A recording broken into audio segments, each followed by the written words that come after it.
একদিন মানুষ ভাববে সব ঠিক আছে, কিন্তু অদৃশ্যভাবে বদলে যাবে পৃথিবী। প্রথম আলামত, আসবেন ইমাম মাহদী, অন্যায়ে ভরা দুনিয়াকে ভরে দেবেন ন্যায়। দ্বিতীয় আলামত, আসবে দাজ্জাল, তার এক চোখ, তার হাতে থাকবে ভয়ঙ্কর ফিতনা, মানুষ বিভ্রান্ত হবে। তৃতীয় আলামত, আকাশ চিরে নেমে আসবেন ঈসা ইবনে মরিয়ম, তিনি সত্যকে প্রতিষ্ঠিত করবেন, দাজ্জালের অবসান ঘটবে।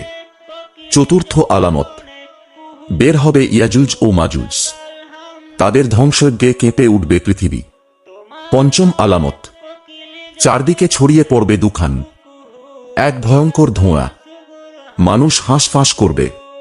ষষ্ঠ আলামত, পশ্চিম দিক থেকে উদিত হবে সূর্য, সেদিন থেকে আর গ্রহণ হবে না তাওবা। তারপর ফুঁ দেওয়া হবে সিংহায়, সবকিছু স্তব্ধ, সবকিছু শেষ। এটাই হবে সেই দিন, যেদিন সত্য ছাড়া কিছুই টিকে থাকবে না।